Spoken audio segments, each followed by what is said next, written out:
Hello दोस्तों।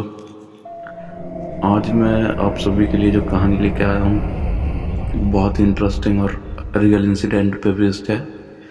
तो मैं आपको जो भी बताऊँगा एकदम सुनिए, मैंने अपने कानों से जिसके साथ हुआ ये सब चीज़ें, उन्होंने अपना पूरा एक्सपीरियंस शेयर किया मेरे साथ और मुझे बताया कि उनके साथ कैसी कैसी घटनाएं हुई। और वो अभी भी जब पूरा हादसा बताते हैं तो वो रोने ही लगते हैं। वो बिना रोए कभी ये हादसा बता ही नहीं सकते, क्योंकि उन्होंने साथ में अपना हस्बैंड खो दिया, अपने घर का मुखिया खो दिया। तो शुरू करते हैं कहानी, लेकिन आगे बढ़ने से पहले मैं आपको पूरा किरदार बता देता हूँ उस कहानी में जो जो किरदार हैं। तो देखिए, इस कहानी में एक फैमिली है और फैमिली में माँ बाप हैं और जो पिताजी हैं उनके, मतलब जो मुखिया हैं घर के, वो कहा जाए तो गवर्नमेंट टीचर हैं। उनकी जो वाइफ हैं वो हाउस वाइफ हैं। उनका जो बेटा है वो नॉर्मल घर में ही रहता है, स्टूडेंट है, और उनकी एक बेटी है। तो देखिए, शुरुआत ऐसी होती है कि ये एक छोटे मोटे गांव में रहते हैं लोग, जहाँ की जनसंख्या अप्रॉक्स 1000 के आसपास है। इन लोग बचपन से ही वहाँ रहते हैं, इनका अच्छी खासी फैमिली चलती रहती है, सब सही चल रहा था। लेकिन अचानक से क्या होता है कि उनके जो पिताजी, मैं आपको पूरे किरदारों के नाम बता देता हूँ पहले। तो जो हस्बैंड वाइफ हैं, उनमें जो हस्बैंड है, मतलब जो घर के मुखिया हैं, उनका नाम है रामचंद्र। उनकी जो पत्नी है उनका नाम है सुनीता, और उनके जो बेटा है उसका नाम है अमित, और जो उनकी बेटी है उसका नाम है सुरभि। तो देखिए, ये चारों लोग हैं जो अपने घर में खुशी खुशी रह रहे हैं। अब ये इनके जो पापा हैं वो गवर्नमेंट टीचर हैं, जो वो एक दिन ऐसे ही अपने एक दोस्त के साथ एक गांव के पास से जा रहे थे। गांव जो है वो इनके गांव से तकरीबन 20 से 30 किलोमीटर दूर है। वहाँ गए, इन्होंने अपना काम किया दोस्त के साथ, जिस काम से भी गए थे। वहाँ से जब ये आ रहे थे वापस तो रात हो गई थी, मतलब 7-8 बज गया था। और ये कहानी आज से 20 से 30 साल पहले की। तो जब वो अपने घर वापस आ रहे थे तो आपने देखा होगा गांव में जो शमशान होते हैं वो गांव के बाहर होते हैं, और आपको समझ में ही नहीं आएगा रात में कि कहाँ शमशान है कहाँ नहीं। तो ऐसा अंधेरा हो गया था रात में। और जब पूरा अंधेरा हो गया था, ये वहाँ से बढ़ते हुए जा रहे थे, अपने दोस्त के साथ बाइक पे थे।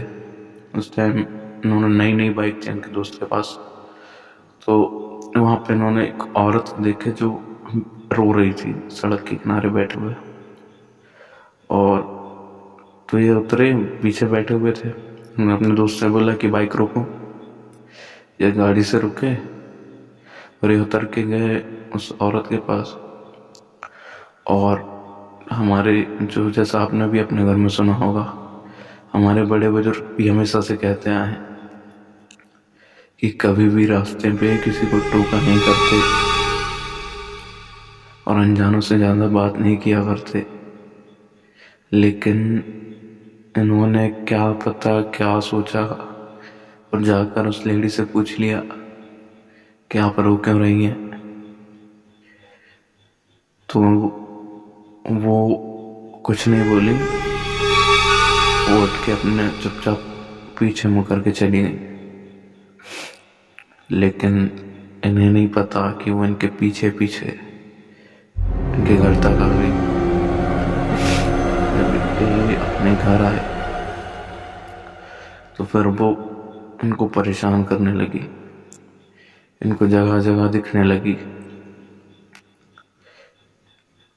और ऐसा कहते हैं कि जब वो इनके घर आती थी तो घर में पूरा ठंडक, एक पूरे घर में एक ठंडक सी माहौल आ जाता था और पूरा घर में इत्र की महक आने लगती थी। लेकिन कुछ टाइम हुआ, धीरे धीरे वो इनको पोजेस्ट करने लगी, मतलब इनके अंदर आने लगी। और जब वो इनके अंदर आती थी तो ये घंटों तक बेहोश रहते थे। जब ये घंटों तक बेहोश रहते थे तो ऐसा कहते हैं कि उनकी आत्मा और इन जो औरत थी उसकी आत्मा, ये दोनों आत्माएं निकल कर घूमने जाती थी। लेकिन 2-4 दिन बाद एक ऐसा कहानी सामने आई जो बहुत दिल दहलाने वाली थी। अचानक से इन्होंने अपनी वाइफ से बोला, सुनीता, वो जो औरत है उसने मुझे अपनी कहानी बताई। वो पिछले जन्म में रेखा मिश्रा थी और मैं हेमंत ठाकुर। हम दोनों एक दूसरे से बहुत प्यार करते थे, लेकिन हम एक दूसरे से मिल पाते उससे पहले गांव वाले लोगों ने हमें मार दिया। साजिश के तहत हमें मार दिया, लेकिन मेरा तो पुनर्जन्म हो गया और उसका नहीं हुआ। उसने मुझे हर एक चीज़ दिखाई, हर एक चीज़ महसूस करवाई।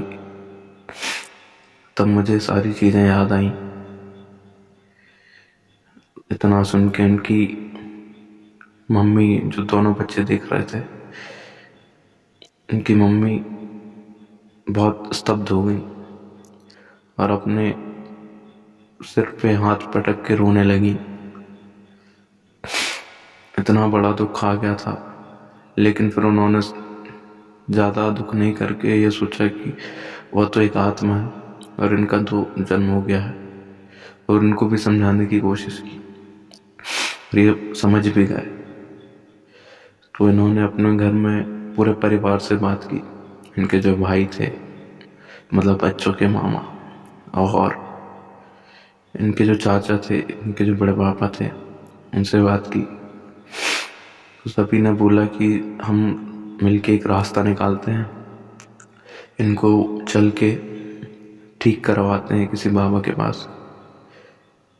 ये लोग इनको लेके अजमेर शरीफ जाते हैं। फिर वहाँ पे वो जो बाबा थे उन्होंने पकड़ के उसे बोतल में कैद कर दिया और बोला कि अब आप जाओ, अब आप आज़ाद हो, अब आपको कोई परेशानी, कोई दिक्कत नहीं होगी। फिर ये वापस आ जाते हैं। ये खुशी खुशी रहते हैं अपने। तकरीबन 2-3 साल बाद अचानक से वो जो बाबा है अजमेर शरीफ में जिसके पास गए थे, उन्हें इस आत्मा से क्या होता है अब वो उनकी सिद्धि को ही पता होगा। वो आत्मा बोलती है कि मेरी आज मुक्ति का दिन है, मुझे आखिरी बार बस देख लेने दो, फिर मैं अपना चली जाऊंगी वहीं पे।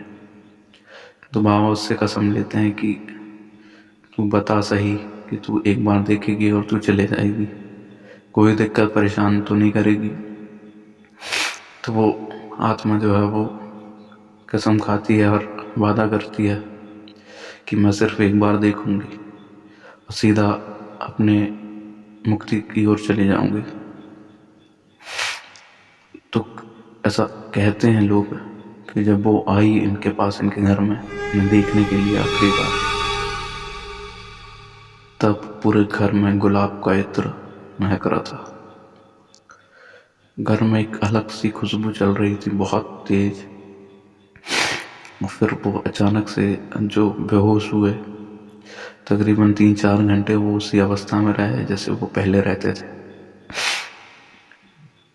लेकिन ऐसा हुआ इनके साथ, फिर वो आत्मा तो चली गई वापस। उन्होंने देखा, मिली और फिर वो चली गई। लेकिन उसके बाद ये पूरे नशे में डूबे रहने लगे।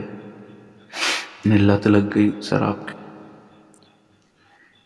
एक शराब पीने लगे उसी की याद में डूबे रहने लगे और कुछ टाइम बाद ये शराब के चक्कर में ही इनकी मौत हो गई।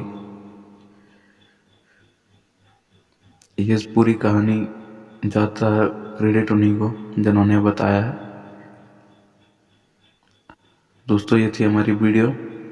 आप अपनी कहानी मेरे साथ शेयर कर सकते हैं, मेल भी कर सकते हैं या फिर कमेंट में कर सकते हैं। मैं आपको कांटेक्ट करूंगा अगर आप कमेंट पे बताते हैं तो थैंक यू। अगर वीडियो पसंद आई होगी तो लाइक ज़रूर करिएगा।